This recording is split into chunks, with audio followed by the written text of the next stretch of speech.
우리 다 같이 피아노 반주에 맞추어 묵도함으로 주일 예배 하나님께 드리겠습니다.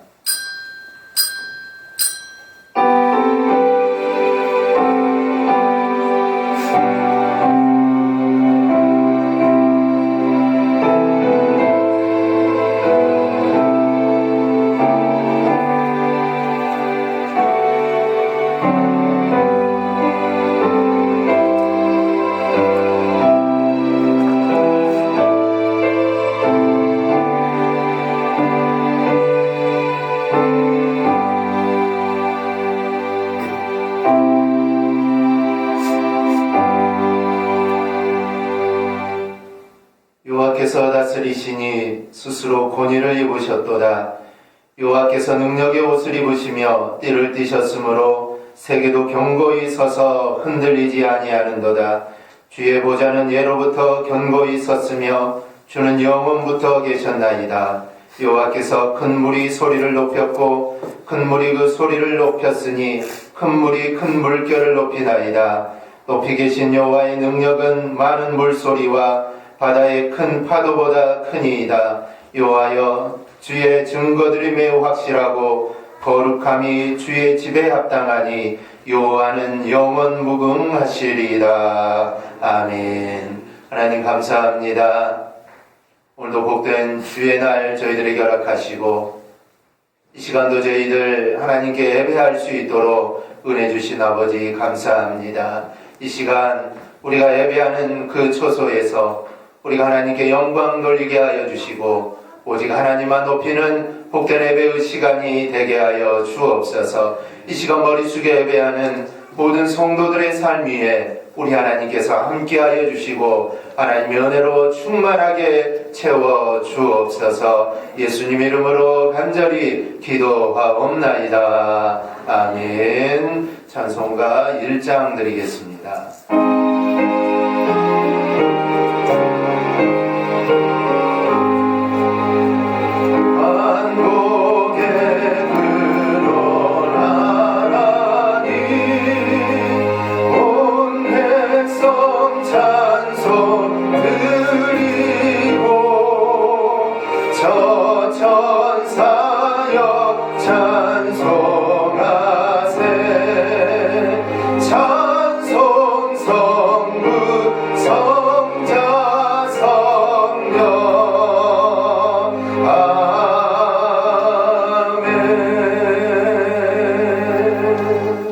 교동은 44번, 시편 100편 우리 한 절씩 교독하겠습니다. 교동은 44번입니다. 시편 100편입니다.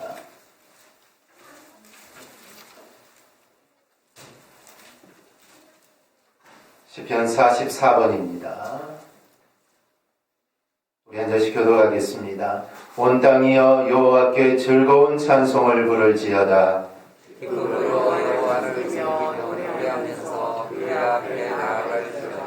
여호와가 우리 하나님이신 줄 너희는 알지어다.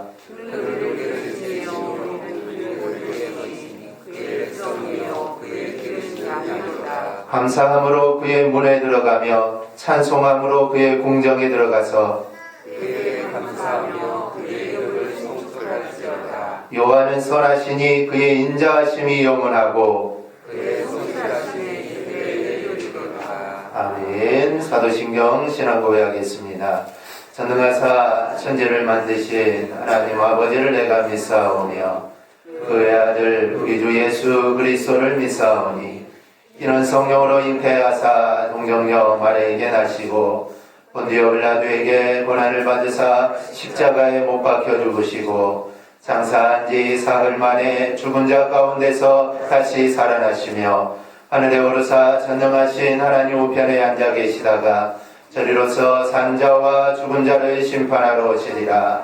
성령을 믿사오며 거룩한 공회와 성도가 서로 교통하는 것과 죄를 사하여 주시는 것과 몸이 다시 사는 것과 영원히 사는 것을 믿사옵나이다. 아멘. 찬송가 314장 드리겠습니다.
함께 잠깐 기도하겠습니다.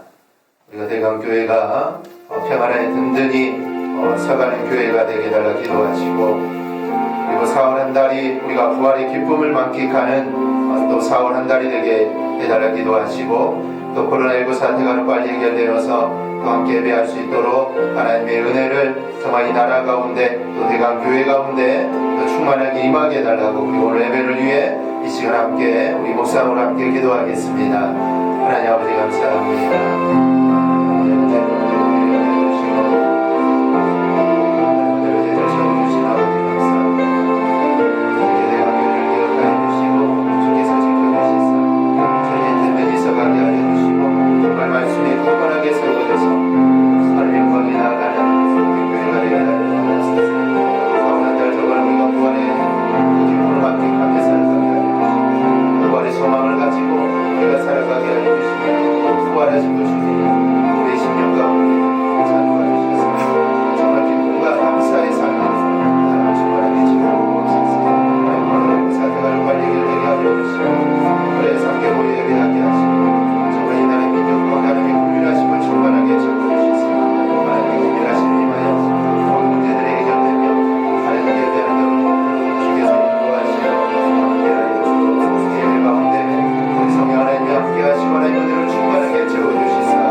감사합니다. 오늘 예배 가운데 우리 성령 하나님이 친히 임재하여 주셔서 오직 하나님이 영광 받으시는 복된 예배가 되게 하여 주시고, 이 나라의 민족 가운데 하나님 긍휼하심을 부어주시사 하나님의 그 큰 뜻이 이 나라의 민족 가운데 온전히 임하게 하여 주옵소서. 예수님 이름으로 간절히 기도하옵나이다. 아멘. 오늘 하나님 말씀은 사무엘상 7장 7절에서 12절입니다.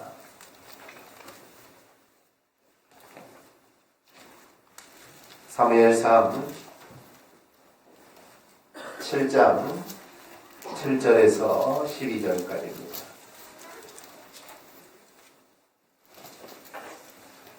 구약성경 417페이지입니다. 구약성경 417페이지 사무엘상 7장 7절에서 12절까지입니다.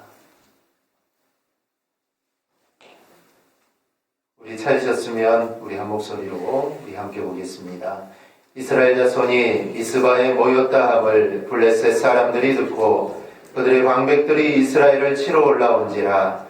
이스라엘 자손들이 듣고 블레셋 사람들을 두려워하여 이스라엘 자손이 사무엘에게 이르되 당신은 우리를 위하여 우리 하나님 여호와께 쉬지 말고 부르짖어 우리를 블레셋 사람들의 손에서 구원하시게 하소서 하니, 사무엘이 젖먹는 어린 양 하나를 가져다가 온전한 번제를 여호와께 드리고 이스라엘을 위하여 여호와께 부르짖음에 여호와께서 응답하셨더라. 사무엘이 번제를 드릴 때에 블레셋 사람이 이스라엘과 싸우려고 가까이 오매 그날에 여호와께서 블레셋 사람에게 큰 우레를 발하여 그들을 어지럽게 하시니 그들이 이스라엘 앞에 패한지라. 이스라엘 사람들이 미스바에서 나가서 블레셋 사람들을 추격하여 벳갈 아래에 이르기까지 쳤더라. 사무엘이 돌을 취하여 미스바와 센 사이에 세워 이르되 여호와께서 여기까지 우리를 도우셨다 하고 그 이름을 에베네셀이라 하니라. 아멘. 잠깐 기도하겠습니다. 하나님 감사합니다. 오늘 이 시간 함께 모여 저희들도 하나님 말씀 듣습니다. 우리 하나님 함께 하시고 하나님의 은혜로 우리 가운데 채워주시며 말씀의 깨달음의 은혜가 우리 안에 충만하게 임하게 하여 주옵소서. 예수님 이름으로 간절히 기도하옵나이다. 아멘. 여러분은 도움이 필요할 때 여러분을 도와줄 사람이 얼마나 있습니까? 가령 내가 지금 급하게 100만 원이 필요한데 정말 전화를 하면 바로 100만 원을 송금해 줄 수 있는 친구나 또 이웃이 얼마나 있느냐라는 것입니다. 우리나라 속담에 어려울 때의 친구가 진정한 친구다라는 말이 있습니다. 돈이 넉넉하거나 또 생활이 풍족할 때는 주위에 친구가 많습니다. 마치 누가복음 15장에 나오는 이 탕자와 같습니다. 아버지의 재산을 가지고 정말 먼 나라로 가서 먹고 마시면서 허랑방탕하게 사용합니다. 아마 그때 주변에는 수많은 친구들이 있었을 겁니다. 그런데 모든 재산을 다 낭비하게 됩니다. 그때 그가 돼지가 먹는 이 지엄 열매로 배를 채우고자 했는데 주는 자가 단 한 명도 없었습니다. 그 많던 친구들이 어디론가 다 사라져 버렸습니다. 이렇듯 돈이 떨어지거나 생활이 어려워지면 사람들이 하나둘씩 곁을 떠나게 됩니다. 하지만 진정한 친구는 남게 됩니다. 바로 그 친구가 진정한 친구다라는 겁니다. 중국 고사에도 이와 비슷한 구절이 있습니다. 주식형제 천계유, 금난지붕 일개무입니다.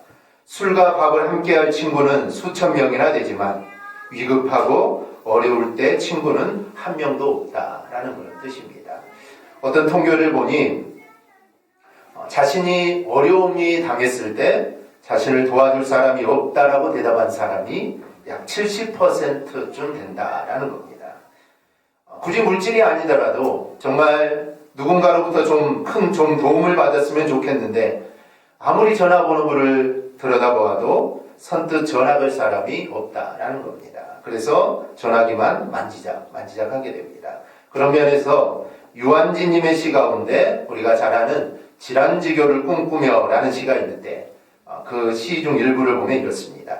저녁을 먹고 나면 허물없이 찾아가 차 한 잔을 마시고 싶다고 말할 수 있는 친구가 있었으면 좋겠다. 입은 옷을 갈아입지 않고 김치 냄새가 좀 나더라도 흉보지 않을 친구가 우리 집 가까이 살았으면 좋겠다. 이런 친구나 이웃이 있는 사람은 정말 행복한 사람입니다. 더구나 내가 정말 힘들고 어려울 때 이런 친구나 이웃이 있다면 그 사람은 정말 행복한 사람일 겁니다. 그런데 저도 마찬가지지만 우리 가운데 대부분의 사람은 이런 사람이 없다라는 것이 이게 또 큰 문제입니다. 그렇다고 해서 우리가 너무 걱정하거나 우리가 실망할 필요가 없습니다. 왜냐하면 이 신앙을 가진 우리에게 또 믿음을 가진 우리에게 선한 목자가 되어주시고 친구가 되어주시기를 정말 간절히 원하시는 분이 바로 계시기 때문입니다. 바로 우리 주님이십니다. 요한복음 10장 11절 11절입니다. 나는 선한 목자라. 선한 목자는 양들을 위하여 목숨을 버리거니와 삭구는 목자가 아니요 양도 제 양이 아니라 이리가 오는 것을 보면 양을 버리고 달아나나니 이리가 양을 물어가도 가고 또 해치느니라. 여기를 보면 이 선한 목자와 싹군 목자가 나옵니다. 즉 목자에도 선한 목자가 있고 싹군 목자가 있다라는 겁니다. 여기 선한으로 번역된 이 칼로스는 도덕적으로 선한, 칭찬할 만한 모든 면에서 흠잡을 것이 없는 이란 뜻을 가지고 있습니다. 그래서 예수님께서는 정말 모든 면에서 흠잡을 것 없는 목자이심을 우리에게 나타내 줍니다. 반면에 싹군에 해당되는 이 미스토도스는 고용하다, 일을 시키다라는 단어입니다. 즉 주인이 아니라 돈 때문에 고용이 되어 일하는 사람이 싹군 목자입니다. 그러므로 싹군 목자는 고용되었기에 책임이 없습니다. 위급하면 양을 버리고 달아납니다. 양을 맡고 있으면서도 사랑하지 않습니다. 대신에 선한 목사는 책임을 지고 양을 돌봅니다. 양을 자기 몸과 같이 사랑합니다. 양을 위해 자기 목숨을 아까워하지 않습니다. 이렇듯 선한 목자의 특징은 양들을 위해서 자기의 목숨을 기꺼이 버린다는 겁니다. 그런데 여기서 버리다라는 이 단어는 능동형입니다. 그래서 예부의 강요에 의해서 목숨을 버리는 것이 아니라 자발적으로 자기의 목숨을 준다라는 의미가 있습니다. 그것은 예수님이 이 세상에 오신 목적과 일치하는 것입니다.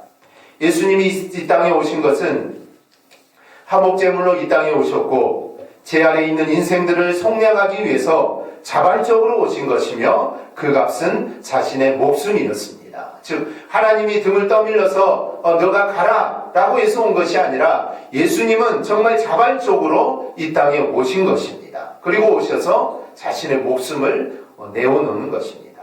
이렇듯 자기 목숨처럼 목숨마저 나를 위해 여러분들을 위해 버리셨습니다. 그리고 나를 향해 나는 선한 목자다 라고 우리에게 말씀하십니다. 우리가 목숨을 달라고 한 것도 아닙니다. 내 죄를 위해 예수님 대신 좀 죽어주세요 라고 말한 것도 아닙니다. 그런데 주님께서는 스스로 나를 위해 자신의 목숨을 주시면서까지 우리를 사랑하셨습니다. 이것이 바로 이분이 바로 나의 주님이십니다. 이 얼마나 행복합니까? 또 나를 친구라 불러주시겠다고 하십니다. 요한복음 15장 15절입니다. 이제부터는 너희를 종이라 하지 아니하리니 종은 주인이 하는 것을 알지 못함이라. 너희를 친구라 하였노니 내가 내 아버지께 들은 것을 다 너희에게 알게 하였습니다. 예수님 당시나 유대나 로마 할 것 없이 이 종이라는 것은 일종의 살아있는 도구로서 매우 비참한 존재입니다. 종은 단지 주인의 소유물 가운데 하나였으며 행동의 자유가 없습니다. 종은 주인의 명령에 아무 이유를 달아서는 안 되고 그저 복종하고 그냥 순응해야 합니다. 그리고 어떤 가혹한 형벌에도 반항할 수 없었고 혹 무거운 죄를 범했을 경우 법적인 절차 없이 주인의 손에 처형되는 것이 그 당시의 관례였습니다. 그런데 이러한 종의 위치에 있는 자를 이제는 내가 친구로 불러주겠다. 즉 친구로 대하시겠다고 선언을 하십니다. 이 얼마나 놀라운 일입니까? 그러면 주님은 우리에게 어떤 친구가 되어주십니까? 주님은 우리에게 자신의 모든 것, 즉 자신의 소중한 목숨까지 내어주시는 친구가 되십니다. 주님은 이렇게 말씀합니다. 사람이 친구를 위하여 자기 목숨을 버리면 이보다 큰 사랑이 없다라고 말씀하십니다. 그리고 주님은 그 말씀하신 그대로 우리의 친구가 되어주셔서 자신의 목숨을 우리를 위해 대신 내어주셨습니다. 이것은 주님이 말씀하신 그대로 그 사랑을 지금 우리에게 보여주신 겁니다. 그리고 내가 너희를 이렇게 사랑한다 라고 주님은 말씀하시는 겁니다. 우리가 믿음 생활을 하다 보면 우리가 정말 생각하지도 못한 하나님의 이 도우심을 경험할 때가 있습니다. 그런데 그 당시에는 그것이 하나님의 도우심인지 모르는 경우가 많습니다. 그런데 지내놓고 보면 그것이 하나님의 도움이었구나 라는 것을 우리가 깨닫게 됩니다. 물론 어떤 사람은 나는 그런 것이 전혀 없다라고 말하는 사람들도 있을 겁니다. 그러나 주님은 우리의 친구가 되셔서 지금도 나를 돕고 계시는 분이라는 사실은 이것은 분명합니다. 하나님은 우리에게 이런 것을 과거 역사적 사건을 통해 증언하십니다. 그래서 그런 일들을 성경에 기록하십니다. 즉 과거에 하나님이 이렇게 도우셨듯이 지금도 하나님이 바로 너와 우리들을 도우신다는 것을 증언하시기 위해 오늘 본문의 사건을 기록하신 겁니다. 그럼 본문은 어떤 사건일까요? 오늘 말씀의 내용을 잠시 살펴보면 이 사무엘 선지자가 어린 시절에 엘리가 사사이자 제사장으로 있던 때에 이 법궤를 블레셋에게 빼앗깁니다. 법궤를 가지고 나가기만 하면 전쟁에서 승리를 합니다. 그래서 법궤를 가지고 나갔는데 그 전쟁에서도 지고 법궤마저 빼앗겨 버립니다. 그런데 하나님의 도우심으로 법궤가 돌아오고 이제 시간이 지난 후에 이제 사무엘이 본격적으로 선지자의 사역을 감당하자 사무엘이 제일 먼저 한 일이 있습니다. 그것은 제일 먼저 사람들을 미스바로 다 모이라고 합니다. 그곳에서 하나님을 잘 섬기지 못한 죄 그리고 우상을 섬긴 죄를 회개하자. 그러자 모든 사람들이 정말 많은 사람들이 미스바로 모여서 금식하며 기도하기를 시작합니다. 그런데 이 소식을 블레셋이 듣게 됩니다. 즉 이스라엘 한 곳에 모였으니 이때가 좋은 기회다. 전쟁을 하면 모인 것도 아니고 기도하러 모였으니 아마 무기도 없을 거고 이때 이스라엘 치면 되겠다. 그래서 이스라엘을 치기 위해 미스바를 공격합니다. 그러자 사무엘이 백성들과 한 일이 두 가지가 있습니다. 오늘 8절 9절입니다. 이스라엘 자손이 사무엘에게 이르되 당신은 우리를 위하여 우리 하나님 여호와께 쉬지 말고 부르짖어 우리를 블레셋 사람들의 손에서 구원하시게 하소서 하니 사무엘이 젖먹는 어린 양 하나를 가져다가 온전한 번제를 여호와께 드리고 이스라엘을 위하여 여호와께 부르짖음에 여호와께서 응답하셨더라. 아멘. 즉 사무엘과 이스라엘이 한 두 가지 일은, 첫째는 기도하는 것이요, 둘째는 제사를 드리는 겁니다. 이것은 우리의 상식을 완전히 뒤엎는 행동입니다. 적군이 쳐들어오면 어떻게 해야 될까요? 두 가지입니다. 싸우든지 도망가든지 이 두 가지 중에 하나를 해야 됩니다. 그런데 이들은 기도합니다. 그리고 제사, 즉 예배를 드립니다. 그들은 왜 이렇게 했을까요? 도망가든지 싸우든지 해야 되는데 그들은 왜 이렇게 했을까요? 첫째는 하나님의 도우심을 구하는 것이요, 또 다른 하나는 하나님이 도울 줄로 믿기 때문입니다. 그렇기 때문에 그들은 싸우거나 도망가는 대신에 기도하고 하나님께 예배합니다. 그런데 어떻게 됩니까? 10절입니다. 사무엘이 번제를 드릴 때 블레셋 사람이 이스라엘과 싸우려고 가까이 오매 그날에 여호와께서 블레셋 사람에게 큰 우레를 발하여 그들을 어지럽게 하시니 그들이 이스라엘 앞에 패한지라. 이스라엘은 한 것은 단지 기도하고 제사만 드리는데 하나님이 큰 우레를 발하여 그들을 치시게 됩니다. 또 11절을 보면 이스라엘 사람들이 미스바에서 나가서 블레셋 사람들을 추격하여 뱃갈 아래에 이르기까지 쳤더라. 하나님의 재앙이 임한 것을 알고 이제 블레셋이 도망을 가기 시작합니다. 이스라엘은 그들을 뱃갈 아래까지 따라가 블레셋을 칩니다. 이 뱃갈은 미스바에서 13km나 떨어진 곳입니다. 즉 13km나 따라가서 적을 치고 이스라엘 사람들은 미스바와 센 사이에 돌을 세우고 여호와께서 여기까지 우리를 도우셨다라는 의미로 에베네셀이라 부르게 됩니다. 에베네셀은 하나님의 도우심을 나타내는 말입니다. 성경이 이런 사실을 기록하여 오늘 우리에게 읽게 한 것은 하나님이 과거에 이스라엘의 에베네셀이 되셨듯이 지금도 우리의 에베네셀이라는 것입니다. 하나님은 과거에 묶여있는 분이 아닙니다. 지금도 동일하게 역사하심을 우리가 믿으시기를 바랍니다. 하나님은 지금도 살아계시고 그리고 지금도 역사하십니다. 이 사실을 잊지 않기를 주님의 이름으로 축원합니다. 조금씩은 나아지고 있지만 코로나19로 인해 여전히 힘들고 어려운 모든 사람들에게 하나님의 에베네셀, 하나님이 되기를 소망합니다. 그리고 여러분에게 이 에베네셀의 은혜가 임하기를 주님의 이름으로 축복합니다. 그러면 하나님은 어떤 면에서 우리의 에베네셀이 되어주십니까? 첫째는 하나님은 나의 에베네셀이십니다.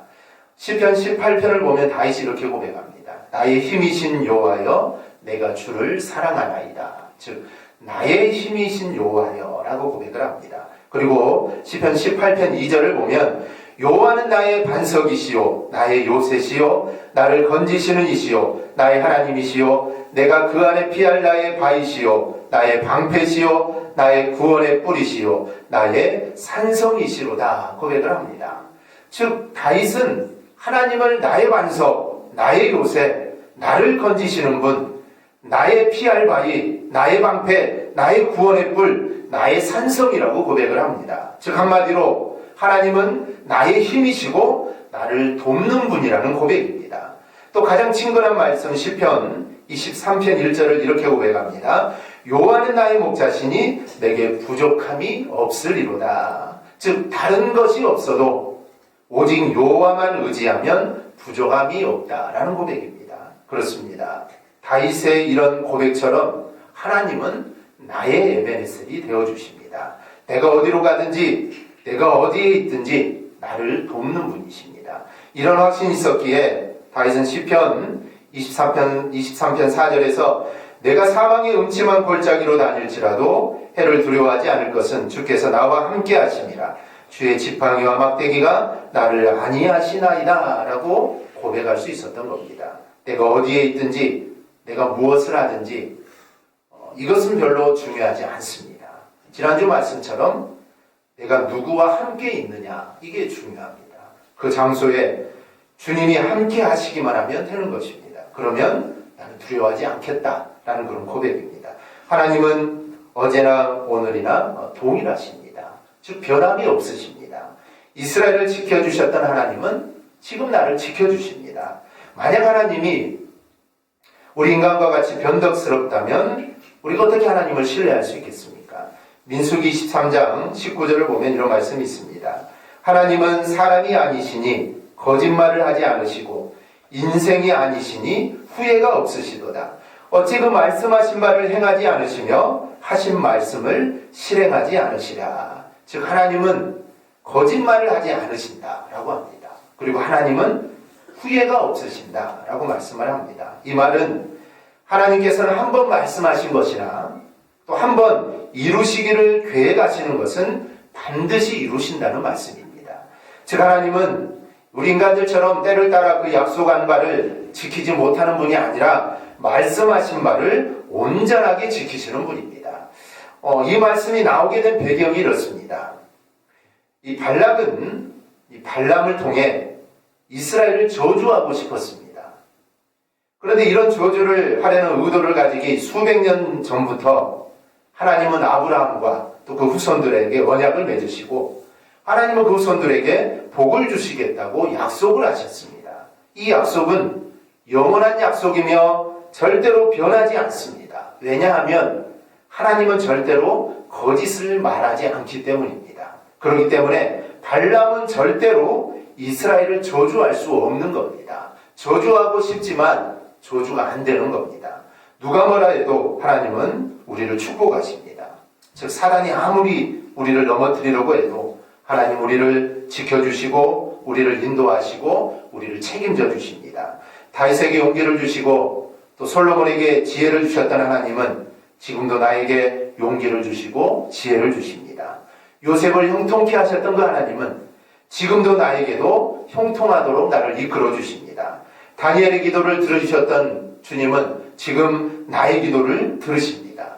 또 사드락 메삭 아벳느고를 그 불 속에서 지켜주셨던 그 하나님은 지금도 나를 동일하게 지켜주실 줄 믿습니다. 문제는 그 하나님을 내가 보지 못하고 있는 겁니다.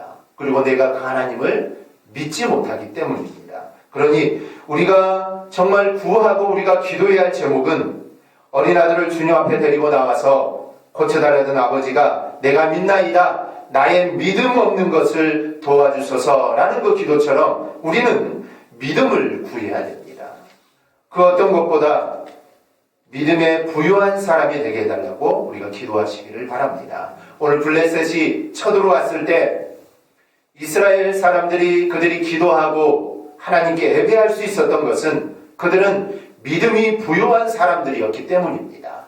만약에 그들이 믿음이 부유하지 못했다면 그들은 무기를 잡고 블레셋과 싸우러 나갔을 겁니다. 하지만 그들은 그 어떤 것보다 그들은 믿음이 부유했기 때문에 그들은 기도하고 하나님께 예배한 겁니다. 그들이 믿음이 부유할 때 에베네셀의 하나님을 경험하게 된 것입니다. 마찬가지로 우리가 믿음이 부유한 자가 될 때 우리도 에베네셀의 하나님을 경험하게 될 줄 믿습니다. 그리고 에베네셀의 그 축복을 우리가 받게 될 것입니다. 그리고 하나님을 나의 에베네셀이라고 우리가 고백하게 될 것입니다. 이러한 은혜가 있기를 주님의 이름으로 축원합니다.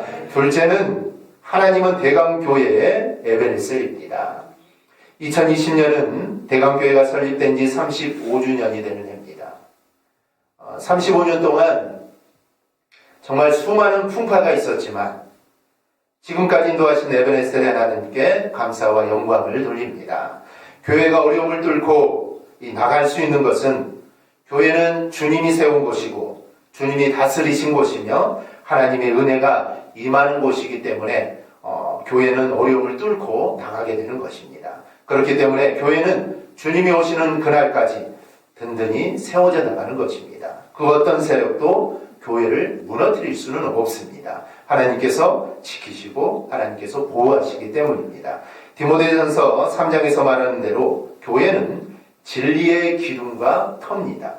사도행전 20장에서는 주님은 교회가 자기 피로 산 것이다 라고 말씀합니다.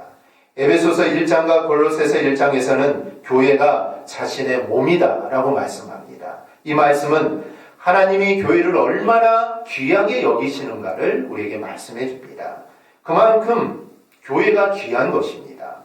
교회가 정말 큰 건물을 가지고 있든 아니면 상가에 위치하고 있든 모든 교회는 다 귀합니다. 어떤 분은 교회는 성도의 모임이지 건물 자체가 아니다 라고 말할 수 있습니다. 맞는 말입니다. 교회는 건물이 아닙니다. 교회는 성도들의 모임이 교회입니다. 그래서 이곳은 바로 교회입니다. 그러나 모이는 건물, 즉 장소 없이 교회가 존재할 수 있을까요? 왜 주님이 너희는 예루살렘을 떠나지 말고 기도하라고 하셨을까요? 그리고 왜 마가의 다락방에 성령이 있을까요? 그냥 아무 데서나 기도하면 될 텐데 왜 거기를 떠나지 말라고 하셨을까요? 그리고 왜 그 자리에 성령이 임했을까요? 이 말은 모이는 장소도 그만큼 중요하다는 겁니다. 그런 면에서 성도가 모이는 장소인 교회도 정말 중요한 곳입니다. 우리가 이곳을 성전이라 하고 교회라고 구별해 놓은 이 예배당을 하나님이 정말 귀하게 생각한다라는 것입니다. 어떤 분들은 예수님께서 요한복음 4장 21절에서 이 사마리아 여인에게 여자의 내 말을 믿으라. 이 산에서도 말고 예루살렘에서도 말고 너희가 아버지께 예배할 때가 이르리라 라는 이 말씀을 예를 들어서 예배의 장소는 중요하지 않다라고 이렇게 말을 합니다. 그런데 우리가 쉽게 저지르는 오류 중에 하나가 있습니다. 그것은 구절 하나만 가지고 해석을 하는 겁니다. 이것이 바로 이제 이단들이 주로 사용하는 방법입니다. 성경 중에 딱 그 구절 하나만 딱 끄집어내서 해석을 합니다. 성경은 절대로 그렇게 해석을 해서는 안 됩니다. 성경은 앞뒤의 말씀을 좀 살펴보고 왜 예수님이 이 말씀을 하셨는지 그 배경을 잘 살펴보는 것이 중요합니다. 그것은 20절에서 말하는 대로 예배의 장소가 중요하지 않다는 말씀이 아니라 오직 예루살렘 성전의 제사만 참 제사라는 유대인들의 잘못을 지적하시는 것입니다. 즉 성전에서 제사다운 제사를 드리지 않으면서 즉 성전을 강도의 굴을용 만들어 놓고 거기에서 드리는 제사만 참 제사다라고 말하는 유대인들, 제사장들, 바리새인들의 잘못을 주님은 지적하시는 겁니다. 즉 마음은 빠진 채 장소만 강조하는 그들의 잘못을 주님은 지적하시는 겁니다. 만약 장소가 아무런 의미가 없다면 하나님은 왜 이스라엘 사람들에게 1년에 3번, 즉 무교절, 매추절, 초막절에 너희는 반드시 하나님 앞에 나와야 한다고 하셨을까요? 신명기 16장 16절입니다. 너희 가운데 모든 남자는 1년에 3번, 곧 무교절과 칠칠절과 초막절에 내 하나님 여호와께서 택하신 곳에서 여호와를 배웁되 빈손으로 여호와를 배웁지 말고, 즉 하나님은 1년에 3번 꼭 내가 여호와께서 택하신 그곳에 꼭 나오라라고 말씀을 합니다. 이렇게 하나님 말씀하신 것은 너희가 하나님께 예배드리는 자세도 정말 중요하지만 그것 못지않게 장소도 중요하다라는 것입니다. 사실 장소가 내용이라면 자세가 내용이라면 장소는 마치 그릇과 같습니다. 그러면 둘 중 무엇이 더 중요하냐? 당연히 자세가 중요하죠. 당연히 자세가 중요합니다. 그러나 분명한 것은 하나님이 이렇게 장소를 정하여 모여 예배하는 교회를 복주시고 에베네셀로 함께 하십니다. 그러기에 당연히 우리 교회도 에베네셀 하나님이십니다. 하나님 우리 교회를 반드시 도우실 것입니다. 또 우리 성도들을 도우실 것입니다. 우리가 이런 확신을 가지고 교회 중심의 신앙생활을 해나갈 수 있기를 주님의 이름으로 축원합니다. 셋째로 하나님은 우리나라에도 에베네셀이십니다. 저는 분명히 어려움을 당하는 우리나라에도 하나님은 에베네셀의 하나님이심을 믿습니다. 미국 대통령 취임식을 보며 늘 부러운 일이 있습니다. 두 가지인데요. 그것은 목사님들이 나와서 기도를 하는 장면과 새로 선출된 대통령을 항상 성경 위에 한 손을 얹은 채 취임 선서를 하는 것입니다. 취임 선서를 하는 것은 이것이 법에 명시되어 있는 것은 아닙니다. 초대 대통령이었던 워싱턴 대통령 때부터 처음 시작을 해서 이게 이제 관례가 되고 보기에 좋아서 모든 대통령들은 항상 성경책 위에 손을 얹은 채 선서를 하게 됩니다. 즉 시작을 말씀과 기도로 시작하니 하나님이 미국이라는 나라에 에베네셀이 되어주시는 겁니다. 그런데 우리나라에도 이와 비슷한 일이 있었습니다. 제가 기록을 좀 찾아보니 대한민국 재헌국회, 즉 첫 번째 국회는 1948년 50 총선 결과에 의해 선출된 198명의 국회의원으로 구성이 되었습니다. 헌법을 만들기 위해 만들어진 재헌국회는 그해 7월 12일 헌법을 제정하고 16일 정부 조직법을 제정하여 20일 이승만 씨와 이시영 씨를 각각 대통령과 부통령으로 선출하는 등 정부 수립을 위한 이 준비를 진행합니다.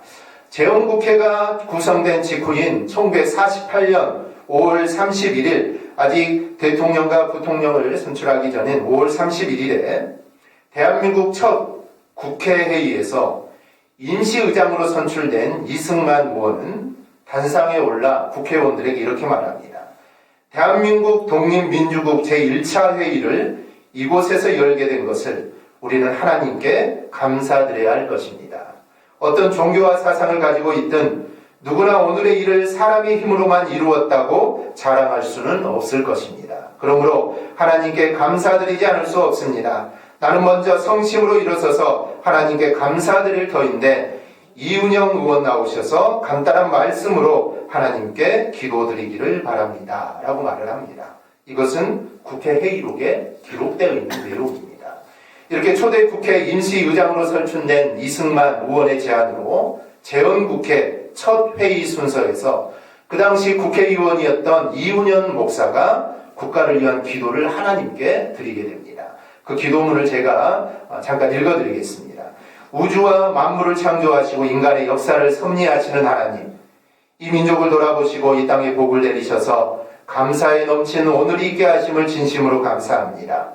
하나님께 오랜 세월 동안 이 민족의 고통과 호소를 들으시고 정의의 칼을 빼셔서 일제 폭력을 굽히셨으며 세계의 양심을 움직이고 우리 민족의 염원을 들으심으로써 역사적인 환희의 날이 우리에게 오게 하시고 하나님의 섭리가 세계 만방에 드러나게 하셨음을 믿습니다. 하나님, 아직까지 남북이 둘로 갈린 이 민족의 고통과 수치를 씻어주시고 우리 민족, 우리 동포가 손을 같이 잡고 웃으며 노래 부르는 날이 우리 앞에 속해 오게 해주시기를 기도합니다. 우리에게 독립을 주신 하나님, 이제는 남북의 통일을 주시고 또한 민생의 복락과 아울러 세계 평화를 허락하여 주시기를 원합니다. 우리 주 예수 그리스도의 이름으로 기도합니다. 아멘. 우리나라 국가가 기독교 국가가 아님에도 불구하고 이 나라 첫 국회의 첫 시간에 국회의원 전연이 기립하여서 기도를 드릴 수 있었던 것은 실로 놀라운 일이 아닐 수 없습니다.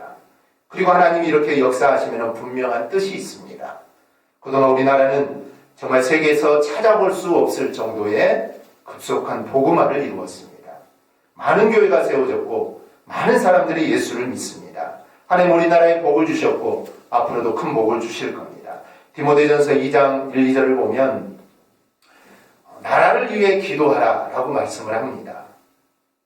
나라와 민족을 위한 기도는 성도라면 마땅히 해야 될 기도입니다.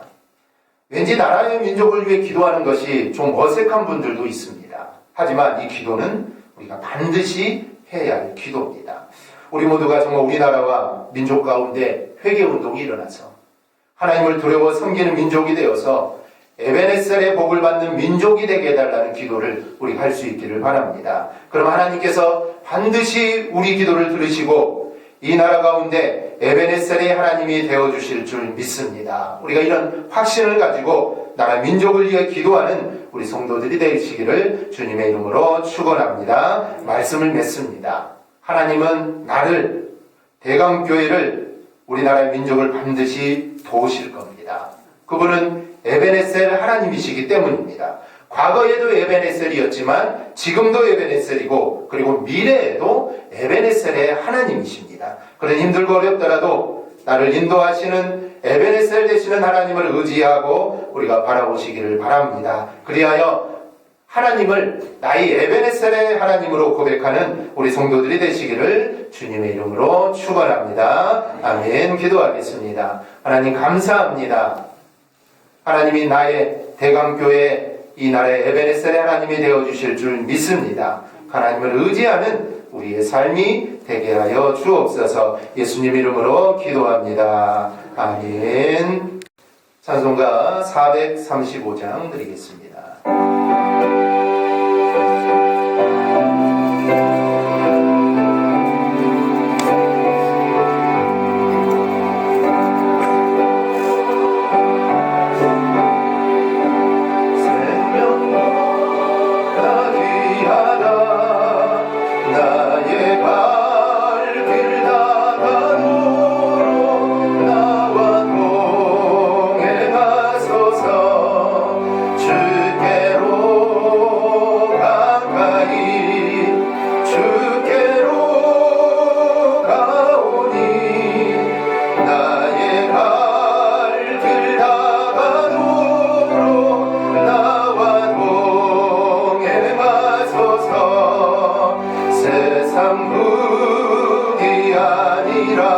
고통과 모든 병에 버리고 를 가는 동안 나와도 행하소서. 주께로 가까이 주께로 가오니 나의 갈 길 다가도록 나와 동행하소서. 어두운 골짜 지나가며 험한 바다 건너서 정금 물에 이르도록 나와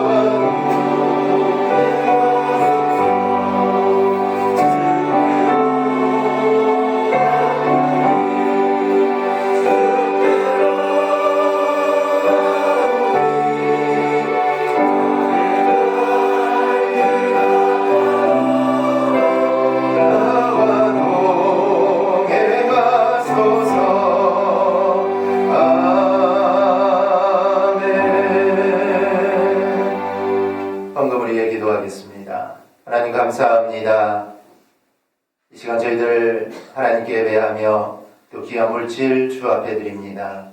하나님 물질 받아주시고 드리는 손길들을 기억하여 주시며 정말 그 손길들이 복된 손길들이 되어서 하나님의 영광 위에 살아가게 하여 주옵소서. 하나님 물질이 쓰이는 곳에도 함께 하시며 하나님의 영광이 임하게 하여 주시고 오병의 놀라운 기적들이 임하게 하여 주옵소서. 예수님 이름으로 간절히 기도하옵나이다. 아멘. 그 앞에 강구드리겠습니다. 우리 사순절 우리 40일 특별 헌금을 우리 시행했습니다. 우리 헌금은 선교지에 보내도록 하겠습니다. 오늘 예배와 다음 주 예배만 우리가 9시 30분에 드리고 5월 둘째 주입니다. 5월 10일 주일부터는 11시 예배로 드리겠습니다. 그래서 5월 10일 주일부터는 일단 모든 예배를 정상화하려고 합니다. 그래서 주일 오후 예배 또 드리고 교회 학교 예배도 시작을 하려고 합니다. 그래서 우리 기도해 주셔서 5월 10일부터 모든 예배가 정상적으로 들릴 수 있도록 우리 그렇게 해주시기를 바랍니다. 5월 10일 주일은 창립 35주년 감사 예배로 드리겠습니다. 원래는 오늘이 교회 창립 주일인데 5월 둘째 주로 옮겨서 우리 함께 모여 예배 드릴 때 그때 창립 주일 감사 예배와 어버이 주일도 우리 함께 드리겠습니다. 우리 기억해 주시고 우리 기도해 주시기를 바랍니다. 그래서 이번 주와 다음 주는 이렇게 드리고 그리고 5월 둘째 주부터는 우리 11시 예배로 변경해서 드리도록 하겠습니다. 우리 교우 동정 보시고 우리 기도해 주시고요.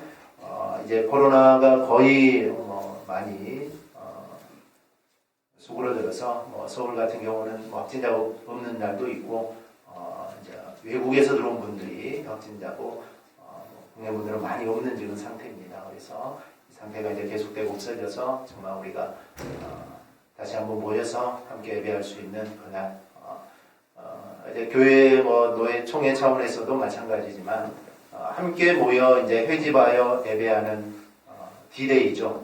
그날을 어떻게 성도들을 환영할 것인가 여기에 대해서 이제 고민을 합니다. 그래서 이제 흩어져서 예배드리다가 이제 우리가 어찌 보면 정말 이런 일이 한 번도 없었는데 이런 일을 겪게 되고 그래서 이제 다시 어렵지만 그래도 모여서 예배하는 그날 어떻게 또 교우들을 환영하고 우리가 또 어떻게 정말 좀 감격적으로 하나님께 예배를 드릴 것인가 이런 것들을 좀 많이 고민들을 하는 것 같습니다. 그래서 우리가 준비할 건 기도함으로 우리가 준비해서 이 날짜 우리가 또 넘어가지 않고 이 날짜에 우리가 모여서 예배할 수 있도록 우리 그날까지 계속해서 우리 꼭 기도해 주시기를 바랍니다. 우리 다른 광고 없으시면 499장 우리 다 같이 일어나셔서 499장 1절 우리 드리고 축도함으로 주일 예배 마치겠습니다.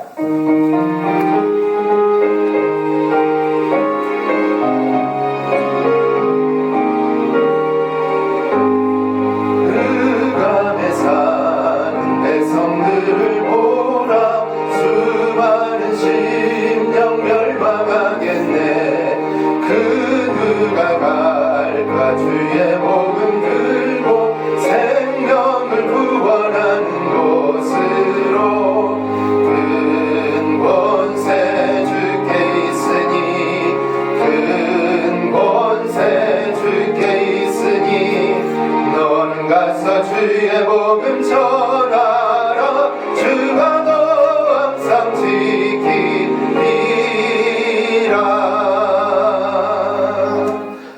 감사합니다.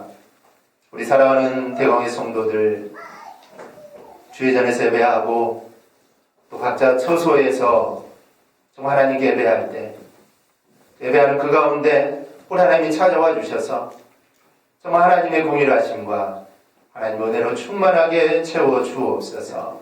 동일한 은혜가 충만하게 임하게 하여 주시고 성령의 역사하심이 동일하게 임하게 하여 주옵소서. 다시 모여 예배하는 그날까지 성도들의 가정과 또 직장과 사업장, 정말 자녀들, 가정들 우리 하나님께서 지켜주셔서 어려움 당하지 않도록 해주시고 하나님 은혜가 끊이지 아니하도록 주께서 인도하여 주옵소서. 이제는 우리 주 예수 그리스도의 은혜와 하나님 아버지의 그 크신 사랑과 성령님의 감동 감화 위로 교통 충만하시니 오늘 함께 모여 예배하는 모든 성도들의 삶 위에 이제로부터 영원토록 함께 있을지어다. 아멘. 하나님 감사합니다.